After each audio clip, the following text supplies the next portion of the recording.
Je laisse tout de suite la parole à Michel Nerneuf pour nous parler logement, architecture et urbanisme. Merci. Je vous propose de faire d'abord un lot d'un certain nombre de délibérations et de garder ensuite, une par une, deux délibérations un peu plus importantes et qui peuvent amener éventuellement la discussion. Donc d'abord la DLH 172. C'est l'aboutissement de réinventer Paris tel que ça avait été lancé sur tout Paris. Nous avions un seul projet dans le 18e, c'était au 183 rue Ordener. Et ce projet, après beaucoup de discussions avec les riverains, avec Amétis, qui est le lauréat de réinventer Paris à cet endroit-là, finalement va aboutir et les travaux vont pouvoir bientôt commencer. Et là, nous sommes appelés à voter pour le 9 logements sociaux qui sont insérés dans le programme d'habitat participatif de 17 logements en plus. Donc, cela se fera sous la forme d'une VFA, c'est-à-dire une vente en état final d'achèvement. Et c'est la société Aximo, qui est en réalité une filiale de Paris Habitat, qui gérera ces 9 logements, 5 logements PLAI et 4 logements plus. Je pense que nous ne pouvons que nous satisfaire de l'aboutissement de ce projet qui a eu un peu de difficulté à sortir, mais qui maintenant est sur des bonnes voies. Je voudrais ensuite vous parler de la réalisation de 10 logements sociaux dans le cadre encore d'une VFA. Une VFA, c'est-à-dire d'un projet qui est réalisé par un promoteur privé qui s'appelle le groupe Accueil, qui envisage la construction d'un bâtiment de 23 logements collectifs en accession à l'adresse 40 bis 42 rue du Ruisseau. Et en plus, il y aura donc 10 logements sociaux à l'intérieur qui seront acquis par la RIVP dans le cadre de cette VFA. 6 logements PLAI et 4 logements plus. Ensuite, je vous invite à voter la DLH 189, qui est la réalisation aux 40 rue Pajol d'un programme de réhabilitation plan climat-énergie par la société d'HLM L'Habitat Social Français, qui est aussi une filiale de la RIVP. Ça permettra donc un gain de 59% dans la consommation d'énergie. Ensuite, la DU 91. Il s'agit, dans le secteur Chapelle Internationale, et pour ce qui concerne la halle Sogaris, d'une acquisition d'un data center et de locaux techniques utiles au projet d'agriculture urbaine. Alors, nous avions déjà voté la vente du data center, des locaux.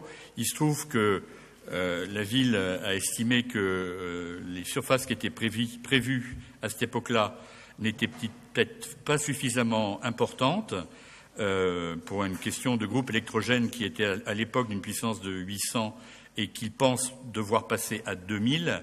Et donc, ça fait qu'il y a un surcoût parce qu'il y a une surface supplémentaire qui est donc achetée, le volume acheté par la ville à la Sogaris.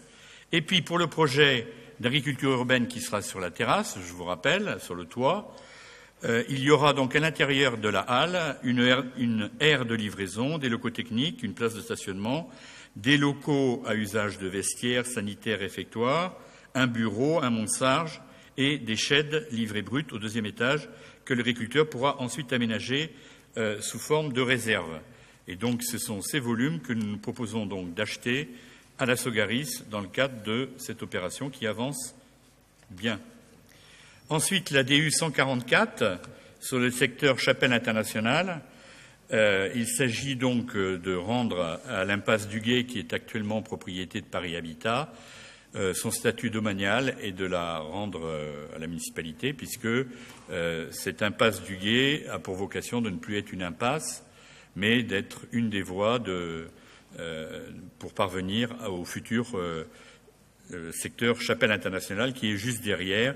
Et donc, la ville se propose de la racheter. Enfin, dans le cadre de cette enveloppe, un projet qui me fait bien plaisir, puisqu'il s'agit de la cession de l'autre copropriété au 15 bis rue Polonceau. Imaginez que c'est en 86 que la ville a préempté ce local. C'était pour le...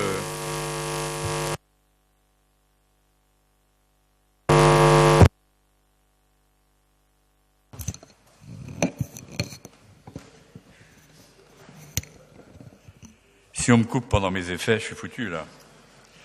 Alors, imaginez que la ville a été obligée de le préempter parce que ça faisait partie d'un ensemble de propriétés où il y a maintenant le gymnase de la Goutte d'Or. Et donc, c'est en réalité l'entrée de l'immeuble du 15 rue Polonceau, qui est une espèce un grand porche très joli. Et il est resté à l'abandon, occupé par Paris Habitat pour y mettre des choses. Je me rappelle que dans les fêtes de la Goutte d'Or que nous organisions à l'époque où je n'étais pas élu, nous nous en servions pour être aussi un local technique. Et puis, petit à petit, c'est atterri à la SIAMP, dans le cadre de la première mandature à laquelle j'ai eu l'honneur de participer, c'est-à-dire dans les années 2000. Et puis, la SIAMP, finalement, y a installé un artiste, et cet artiste souhaitait se maintenir, Karim Bonnet. Et enfin, finalement, on est arrivé à la solution de la vente de ce local qui fera à la fois logement et lieu d'activité artistique à Karim Bonnet sur des modalités financières pour lesquelles ils se sont mis d'accord. Donc, c'est quelque chose d'intéressant, mais vous voyez, ça met quand même du temps à advenir. Donc, sur toutes ces délibérations, je vous demande de voter si le maire en est d'accord. Je vais surtout demander aux uns et aux autres s'ils veulent intervenir sur ces délibérations. On reviendra ensuite sur les deux délibérations qui restent, qui sont enfin, toutes sont très importantes, mais qui sont plus reboratives. Alors, j'ai Galabridier qui souhaite la parole. C'est tout. Galabridier. Merci, Monsieur le maire. Je souhaitais en effet revenir sur la délibération DLH 172 et sur le projet Réinventer Paris au 183 rue Ordonnaire pour insister sur le fait que ce projet présente la particularité d'être le premier projet en habitat participatif qui verra le jour dans le 18e arrondissement. J'y tiens particulièrement et parce que j'ai cette délégation dans le 18e, mais aussi parce que je suis convaincue que l'habitat participatif apporte une nouvelle façon de construire la ville et même de la penser. Je rejoins la satisfaction de Michel Nerneuf de voir arriver cette délibération, puisque cela marque une pierre supplémentaire dans l'avancée de ce projet qui a effectivement subi quelques vicissitudes et par celle sur laquelle, depuis de nombreuses années, beaucoup n'arrivaient pas à sortir de projet. Je rajouterai quelques détails parmi les difficultés qu'il y a eu celle du financement des parties collectives que sont le studio qui sera commun à l'ensemble des logements ainsi que la salle collective. Et je voudrais saluer le travail qu'Aximo a réalisé et également les fonds propres qu'ils mettent au financement de ces parties collectives et qui donc pourront bénéficier autant aux locataires du logement social qu'aux habitants des autres types de logements. Et donc il n'y aura pas de discrimination à l'usage de ces parties comme nous aurions pu le penser au départ si elles n'étaient pas financées par également le bailleur social. Je saisis aussi l'occasion de cette délibération pour réappuyer sur un élément important qui va arriver plus tard dans l'évolution du projet, qui est celui des pré-attributions, comme cela peut se faire et comme cela s'est déjà fait sur des projets de ce type-là, afin que les futurs locataires du logement social puissent participer à l'élaboration de ce projet, au suivi de chantier et à l'écriture du règlement intérieur qui définira l'ensemble des droits et devoirs des futurs occupants de ce très beau projet. Donc j'espère bien que nous pourrons aboutir à cela, mais il me semble qu'un précédent conseil d'arrondissement, Yann Brossa, s'était prononcé en faveur de cette disposition. Je vous remercie. Merci beaucoup pour ces compléments. Et c'est vrai qu'on a d'autres opportunités dans le 18e sur lesquelles peut-être on arrivera à faire naître notamment de l'habitat participatif. Et je pense que ce sera utile, y compris pour continuer notre travail de diversification et de mixité des quartiers. C'est aussi une belle façon de faire venir un public qui a souvent ensuite envie de s'impliquer non seulement dans son immeuble, mais aussi dans son quartier. Et je pense que ça compte. En attendant, je vais mettre aux voix les délibérations qui ont été présentées par Michel Nerneuf, à commencer par la DLH 172, qui est pour? Elle est adoptée, je vous en remercie. DLH 176, même vote. DLH 189, même vote. DU 91, même vote. DU 144, même vote. Et donc on saute temporairement la 177 et on passe au vote la DU 197, même vote. Je vous en remercie et je rends la parole à Michel Nerneuf. Bien, sur la DU 177, qui concerne donc la mise en œuvre de la procédure de déclaration d'utilité publique sur les emprises du 3, 9 et 11 rue Marc Seguin. Et c'est donc la réponse officielle que va faire la ville, enfin si nous la votons, que va faire la ville aux réserves du commissaire enquêteur. Donc vous savez qu'il y a eu une enquête publique qui a eu lieu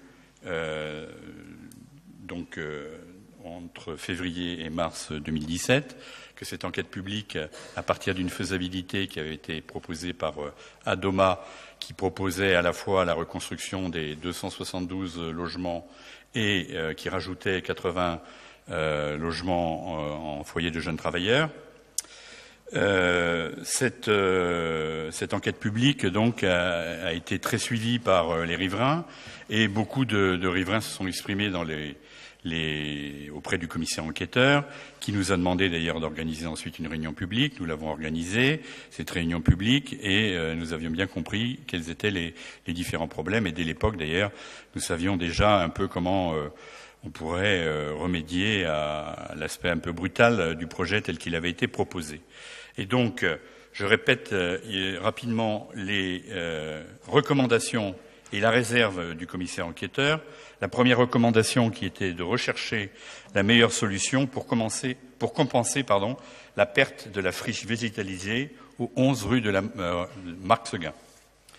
Deuxième recommandation, d'édensifier le projet initial en allégeant le bâti sur l'arrière de l'îlot afin d'y créer un espace vert crédible et pas seulement symbolique, en tirant au mieux parti des jeux de retrait en partie haute des immeubles, en enlevant ponctuellement un niveau pour aérer la silhouette des immeubles sur la rue. La troisième recommandation, c'était d'apaiser l'image du nouveau front bâti sur la rue Marc Seguin par retrait sur alignement et transparence vers les cœurs d'îlots, par exemple. Et la réserve était la suivante, mettre en place une structure de dialogue vraiment efficace entre toutes les intéressés à ce projet.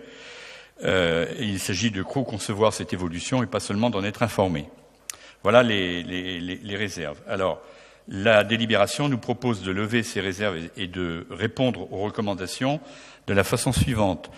D'abord, le projet de 80 places de FJT a été supprimé. Donc le projet se résume maintenant uniquement à la reconstitution des logements que possède le foyer actuel, c'est-à-dire aux environs de 272 logements. Cette résidence travailleurs migrants actuellement se transformera en une résidence sociale à vocation plus universaliste, donc plus mixte et plus généraliste, à savoir que bien sûr priorité sera donnée au relogement des travailleurs migrants qui y habitent actuellement et qui sont en titre, mais en même temps, comme nous l'avons fait déjà pour un foyer qui était un passe crachère, il y aura aussi des T1 bis qui donc sont propices au relogement de familles monoparentales par exemple, et donc on aura une résidence sociale qui fonctionnera comme toutes les résidences sociales de Paris, et il n'y aura plus de spécificité propre à ce que c'est que le village africain un petit peu qu'il y a actuellement. Avec toutes les dérives qui sont conduites notamment par les lieux communs et par le fait que finalement il n'y a pas un titulaire de bail par logement, mais ils sont plusieurs à être titulaires du bail, puisqu'il y a des logements de 2 ou 3 personnes, ce qui permet pas donc de gérer de façon tout à fait correcte l'occupation et la vie commune d'abord pour les riverains, pour les personnes elles-mêmes du foyer, et aussi pour les riverains, bien sûr. Cette diminution donc importante par rapport au projet initial permettra la réalisation d'un front bâti pas homogène, moins homogène que, et notamment par le séquencement et les variations des hauteurs du bâti élevé d'un rez-de-chaussée plus 4 étages courants et avec des attiques par endroits. Il y aura aussi la création de transparence sur l'intérieur de la parcelle grâce à des échappées visuelles importantes, une très importante, puisqu'elle sera de 15,7 mètres de large. Tout au moins, là, il ne s'agit pas d'un projet que je vous présente. Il s'agit de la faisabilité qui sera présentée en réunion publique et sur laquelle nous pourrons discuter avec les habitants et avec les riverains. Et une autre échappée visuelle de 4 mètres qui sera à peu près à la hauteur où est actuellement le petit jardin dont il a été question précédemment. Donc la surface des espaces verts proposés augmente considérablement puisqu'elle passe de 576 mètres carrés actuellement, en comptant le petit jardin, à environ 1119 mètres carrés. Ce qui veut dire que les espaces verts, des vrais espaces verts, la surface sera doublée, avec en plus des toitures végétalisées d'environ 500 mètres carrés. Quant à la structure de dialogue et à la concertation, donc il est proposé d'abord une réunion publique que j'essaye de monter. Je peux annoncer déjà une date, mais sous réserve. Ça devrait être le 26 septembre, en mairie, je suppose. Ça, ce serait une première des choses sur lesquelles cette faisabilité pourra donner lieu à des discussions et à des évolutions. Deuxièmement, il a été acquis le fait que des riverains, alors à déterminer, et on en discutera lors de cette réunion publique, seront représentés au jury d'architecture, puisque vous savez bien que, en réalité, une faisabilité c'est une chose, mais après il y a le projet architectural. Donc, comme dans la plupart des opérations qu'on essaye de mettre en œuvre maintenant, même si là c'est pas la ville qui est aux commandes, mais c'est Adoma, il y a eu l'accord pour qu'il y ait participation de riverains au jury. Et la mise en place d'un comité de suivi du chantier et de suivi du projet architectural sera mise en place sans difficulté, et on en discutera aussi à cette journée, cette réunion publique qui devrait donc avoir lieu le 26 septembre. Donc il me semble que par toutes ces initiatives prises par Adoma et ces réactions qu'Adoma a faites suite à l'enquête publique, il y a une véritable écoute de ce qui a été dit par les riverains et sanctuarisé d'une certaine façon par le commissaire enquêteur, et ce qui va permettre à ce projet de retrouver une voie peut-être plus pacifique pour pouvoir aboutir. J'oubliais de dire aussi qu'il y a un élément important qui était cité au moment de la concertation, enfin de l'enquête publique, c'était le phasage. Le phasage était prévu en 3 phases, avec 5 années, je crois. Et au jour d'aujourd'hui, le projet qui sera présenté propose finalement un phasage en 2 phases et une durée réduite donc à 4 ans. Voilà ce que je pouvais dire sur cette délibération. Avant peut-être qu'on la vote, avant que je passe à la suivante. Voilà. Merci beaucoup pour toutes ces précisions sur un sujet qui nous occupe depuis longtemps et qui maintenant va enfin avancer, parce que l'état dans lequel est pour le moment ce foyer et les conséquences que ce foyer peut avoir par ailleurs sur l'environnement, ça fait quand même un certain temps qu'on a nécessité absolue d'avancer, et je pense qu'on s'est mis dans de bonnes conditions pour le faire, donc je m'en réjouis. Si personne ne souhaite... Monsieur Bournazel, est-ce qu'il y a d'autres demandes de prise de parole? Monsieur Bournazel, et ensuite on passe au vote et à la délibération suivante. Oui, alors le projet semble évoluer, mais il y a un certain nombre de réserves fortes qui ont été émises par le commissaire enquêteur ainsi que par les riverains. Je voudrais interroger M. Nerneuf sur la date de la prochaine réunion avec les habitants et les riverains, parce que je pense que c'est important de voir comment... Pardon, alors excusez-moi. Je l'ai dit 3 fois. Je pense que ce sera le 26 septembre. Ah d'accord. Voilà. Merci. Nous sommes en train d'essayer de finir de la monter le 26 septembre. D'accord. Donc c'est assez rapide. Donc moi, nous allons nous abstenir en attendant de regarder de près le projet et de voir un petit peu dans l'échange avec les habitants et les riverains leurs attentes et voir comment les choses ont évolué de leur côté, et puis être surtout à l'écoute afin de prendre une décision dans l'intérêt général. Effectivement, il faut avancer, vous avez raison, monsieur le maire, mais il faut avancer aussi avec la qualité de vie qu'il y a derrière aussi pour des habitants qui, dans ce quartier, subissent beaucoup de problèmes et qui ont envie simplement que les projets réussissent dans l'intérêt général et pour leur qualité de vie. Et donc, dans l'attente d'échanger avec eux et d'écouter un petit peu leur retour le 26 septembre, donc, eh bien, nous allons nous abstenir. Merci. Je vais mettre aux voix cette délibération. Qui est pour, qui est contre, qui s'abstient, qui ne participe pas au vote. Elle est adoptée. Je vous en remercie. Parce qu'il faut qu'on avance effectivement sur ce dossier et qu'on avance aussi sur le beau dossier suivant, puisqu'il s'agit de voter pour que nous puissions commencer la première phase du parc Chapelle-Charbon.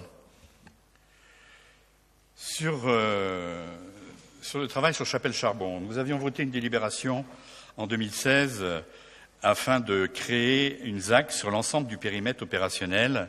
Je rappelle le périmètre qui va, grosso modo, de la rue de la Chapelle jusqu'à Rosa Park, qui contenait donc à la fois les terrains SNCF et les emprises de Cap 18, etc., etc.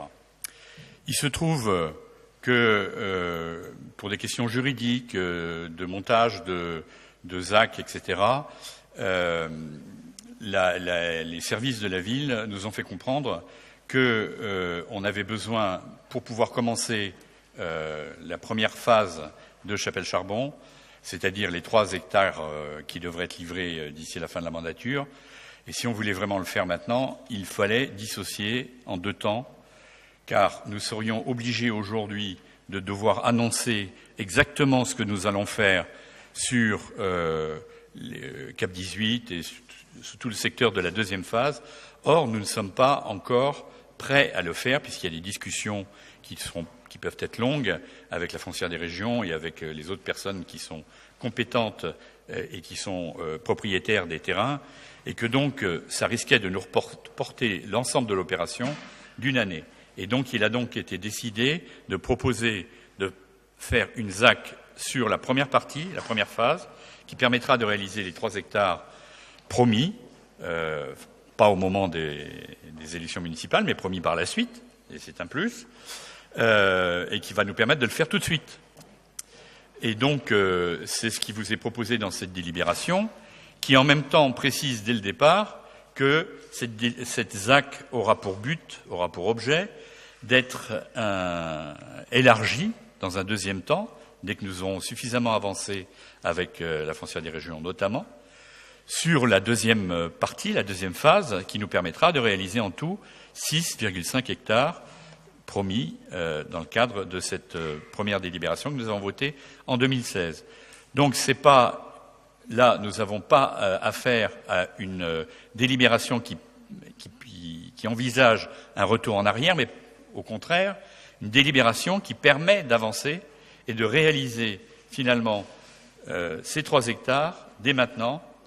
Voilà pourquoi je vous invite à voter favorablement cette délibération. Je me joins bien sûr à cet avis donné par Michel Herneuf, parce que je crois qu'il est, comme on s'y est engagé, non pas dans la campagne, puisque Chapelle-Charbon était prévu pour être plutôt la fin de l'aménagement, mais comme nous avons obtenu cet arbitrage positif pour aller plus vite encore sur Chapelle-Charbon que c'était prévu, je pense qu'il est temps que nous puissions rentrer dans le concret, et cette délibération le permet. On travaille cette première partie du futur grand parc de Chapelle-Charbon, qui est une partie importante aussi, parce que c'est celle qui, enfin, permet de rouvrir vers le nord la partie Tristan-Tzara, cette ZAC qui, au fond, n'a jamais été finie. Et donc là, on redonne des perspectives vers le nord, et c'est extrêmement attendu par les habitants, parce que, pour le moment, on est sur un cul-de-sac. Et il faut ouvrir ce cul-de-sac pour lui donner du sens. Et donc moi, je me réjouis vraiment que nous ayons pu accélérer sur cet aménagement-là. Mais accélérer maintenant, ça ne veut pas dire ralentir plus tard. Et évidemment, nous devrons continuer en fonction de l'accord que nous pourrons avoir avec la foncière des régions sur Cap 18, à continuer l'aménagement du parc. Mais n'attendons pas, avançons, parce que c'est vraiment l'intérêt du quartier, c'est vraiment l'intérêt des habitants, et c'est vraiment l'intérêt d'ailleurs de tout Paris, parce que ce parc, il aura une dimension plus qu'un square de quartier. Ce sera un parc d'une vraie belle dimension, et je crois que ça a beaucoup de sens. En attendant, je vais donner la parole à ceux qui la souhaitent, donc à Monsieur Honoré, à Monsieur Lorenzini et à Monsieur Briand. Monsieur Honoré. Oui, Monsieur le maire, mes chers collègues. Donc, j'ai bien entendu ce qu'a dit Monsieur Nerneuf lorsqu'il parle que l'on n'irait pas à rebours, c'est-à-dire que les 6,5 hectares de parc seraient construits, parc que nous avons voté. Moi, je m'interroge et je voudrais quand même qu'il y ait un peu plus de conviction et de certitude là-dessus, parce que donc il y avait une délibération, maintenant il y en a 2, en première tranche de 3 hectares, sauf que la création des 3,5 hectares à venir sont gagés sur la mutation de Cap 18. Attendez, pardonnez-moi, mais moi c'est ce que j'ai lu. Bien, c'est ce que j'ai lu dans la délibération. Bien. Donc vous êtes en train de nous dire que, et je vous crois, simplement j'aimerais qu'il y ait un peu plus de conviction et que nous en soyons un peu plus assurés. Parce que, donc, ce que je lis, c'est les 3 hectares, très bien, nous en sommes d'accord. Les 3,5 hectares se feront, pour vulgariser, lorsqu'on aura trouvé le moyen d'assurer la mutation de Cap 18. C'est cela qui est écrit. Alors que vous nous disiez que les services de l'hôtel de ville vous ont dit d'aller vite au niveau juridique, ça c'est compréhensible, nous sommes d'accord.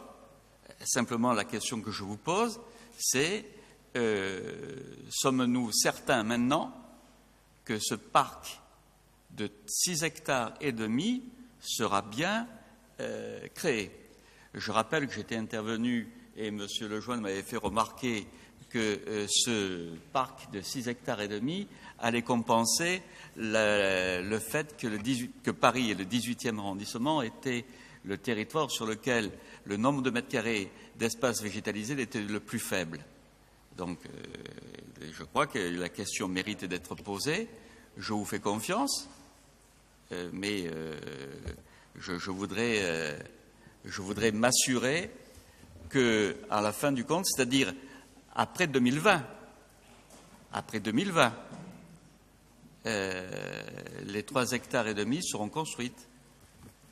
Parce que c'est de cela qu'il s'agit. Bien sûr, merci beaucoup. Je voudrais juste rappeler où on en était et où on en est maintenant. L'aménagement de Paris Nord-Est comprend depuis le départ l'aménagement de cette partie qu'on appelle Chapelle-Charbon. Nous avons obtenu, parce que moi-même, Michel, d'autres ici se sont mobilisés, que nous accélérions la mutation de Chapelle-Charbon pour en faire un grand parc. Ce grand parc est prévu pour faire un peu plus de 6 hectares et demi. Est disponible aujourd'hui la première partie de ce parc. Et nous l'avons toujours dit, ce parc se fera en 2 temps. Alors nous avions 2 options. Soit attendre et donc perdre un an dans l'aménagement des premiers 3 hectares en attendant que les discussions se finalisent avec la foncière des régions, que le plan d'aménagement global soit réalisé. Et donc nous aurions d'un bloc commencé les travaux sur ces 6,5 hectares. Mais nous aurions perdu 1 an ou 1 an et demi. Il nous a semblé souhaitable, préférable, utile, aussi bien pour nous que pour les habitants, que nous puissions commencer sur une première partie avant. C'est tout. Donc, l'alternative, c'est voter cette délibération et commencer sur les premiers 3 hectares dès maintenant, ou attendre et voter surtout d'un bloc, peut-être dans 1 an ou 1 an et demi, et obtenir la première moitié du parc un peu plus tard. C'est aussi simple que ça. Pour autant, l'engagement que nous avons pris, il est rappelé dans la délibération, puisque vous l'avez lu, vous avez sans doute remarqué que c'est d'ailleurs le premier paragraphe qui indique la perspective dans laquelle nous nous plaçons, et rappelé tout au long de la délibération notre objectif de faire ces 6 hectares. Moi, c'est un peu comme surtout. Je pense que quand on peut avancer plus vite et qu'on a les sous pour le faire et qu'on a eu les arbitrages positifs pour le faire, vaut mieux le faire.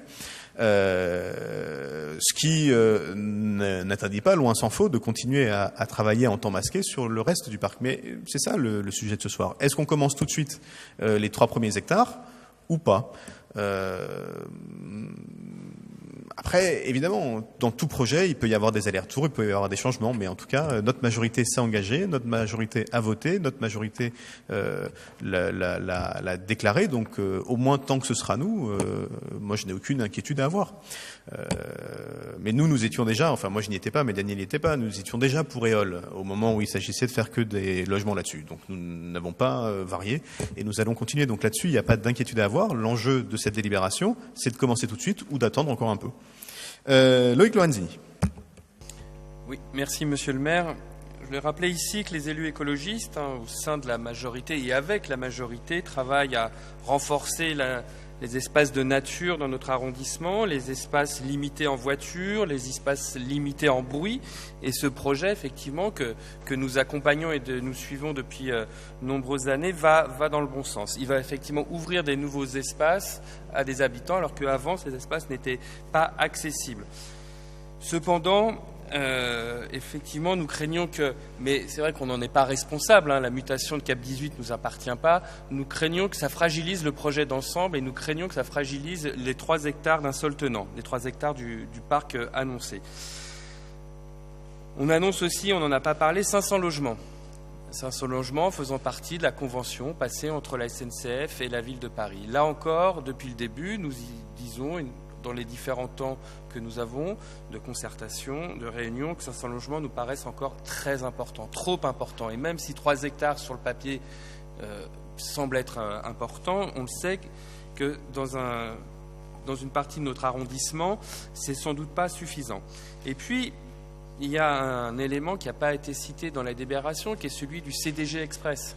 Alors, j'ai plus forcément en tête le passage du tronçon qui devrait être créé si le CDG voit un jour le jour. Mais si sur cette première partie, le CDG, son tracé, sa tranchée devait venir encore un peu plus grignoter sur les espaces ouverts, on serait plus à 3 hectares. Donc c'est pour ces raisons-là que, bien sûr, nous ne voterons pas contre, parce que nous, globalement, et nous pensons que c'est un beau projet, mais nous préférons nous abstenir en marquant notre vigilance. Et je réaffirme ici que les 500 logements nous paraissent être un petit peu exogènes, paraissent un petit peu, venir comme un cheveu sur la soupe, même si ça fait partie d'une convention entre la ville et la SNCF. Merci. Merci. Ceux qui ont assisté à la réunion publique que nous avons été contraints de tenir le 12 juillet, justement pour pouvoir faire voter cette délibération vite, c'est-à-dire pour ne pas perdre du temps, savent que notamment sur cette question, Michel Erneuf et moi-même sommes intervenus pour trouver le bon équilibre. Mais encore une fois, trouver le bon équilibre n'exige pas d'attendre pour commencer ce qu'on peut faire. Et c'est pas parce qu'on ne sait pas exactement pile poil ce qu'on fera après qu'il ne faut pas commencer à faire ce qu'on sait déjà faire.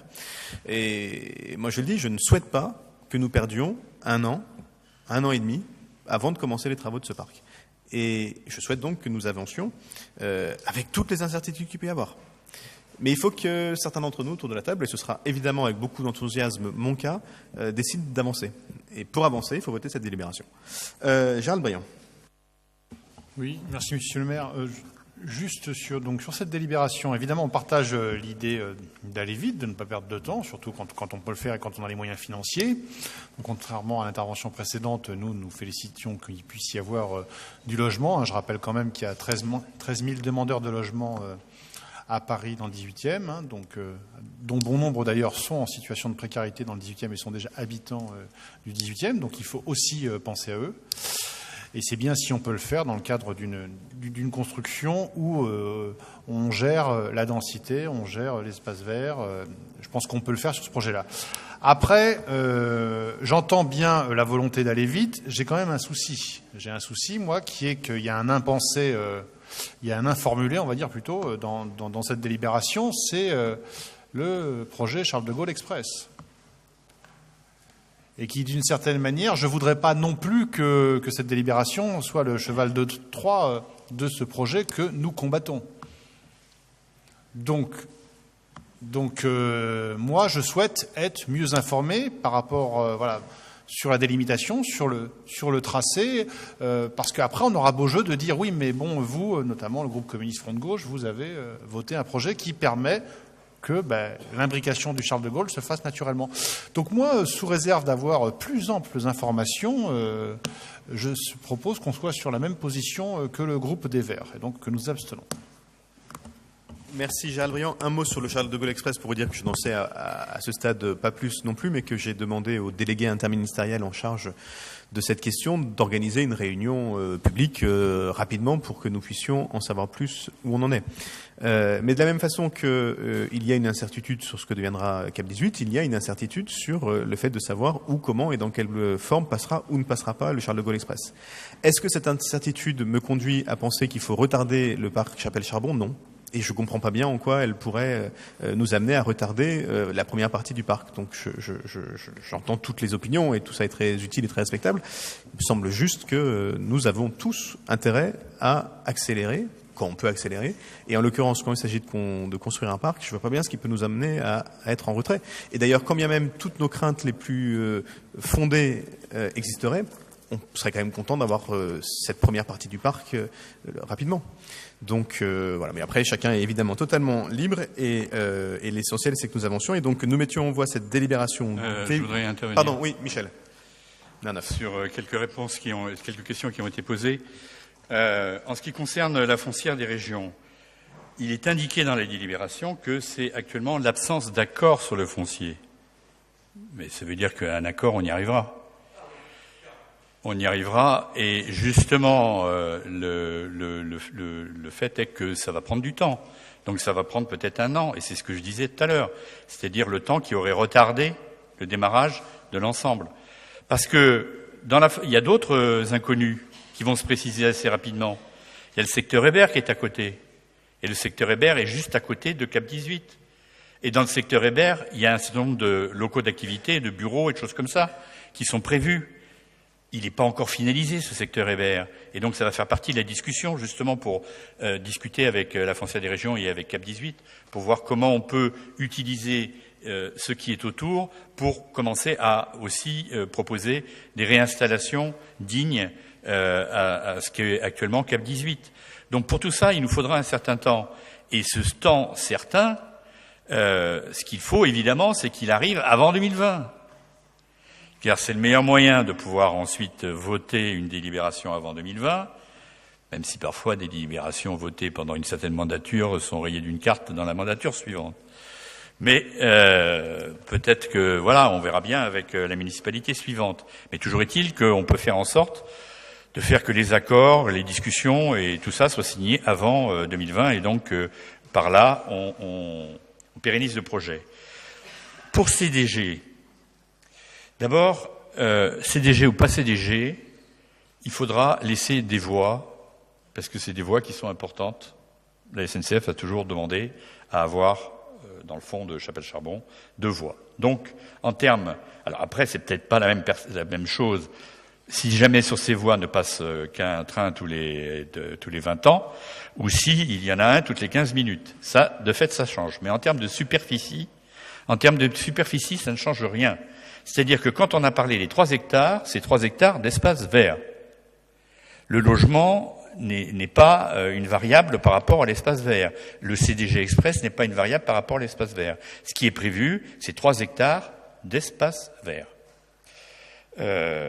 Enfin, sur la question des logements, il y a d'abord une évidence. La ZAC de l'Évangile a besoin d'être finie. On ne va pas travailler sur un secteur d'une ville en laissant les pignons des immeubles de la ZAC de l'Évangile tels qu'ils sont actuellement, que personne ne voit parce que personne ne va à Chapelle-Charbon à part les gens qui vont au Five, mais sinon on ne va pas construire un parc devant des pignons aveugles. Donc il y a une logique déjà nécessaire de finir la ZAC de l'Évangile. Alors après, il peut y avoir discussion sur 500 logements, pas 500 logements, sur est-ce qu'il est nécessaire d'aller au-delà de simplement recouvrir les pignons et faire des logements qui vont compléter ou éventuellement d'en créer encore ailleurs, comme nous a proposé l'ADU. Et c'est là-dessus que nous nous sommes manifestés, le maire et moi-même, sur cette question. Mais bien sûr que la variable, ça ne fera rien changer par rapport à la grandeur du parc. Pour le moment, c'est 3 hectares, 3 hectares. Merci pour ces compléments utiles et de rappeler qu'on ne fait pas un objet urbain en partant de rien. On fait un objet urbain en partant de la réalité telle qu'elle est aujourd'hui et pour l'améliorer. Je vais donc mettre aux voix la DUD 110 qui est pour, qui est contre, qui s'abstient. Elle est adoptée et je vous en remercie.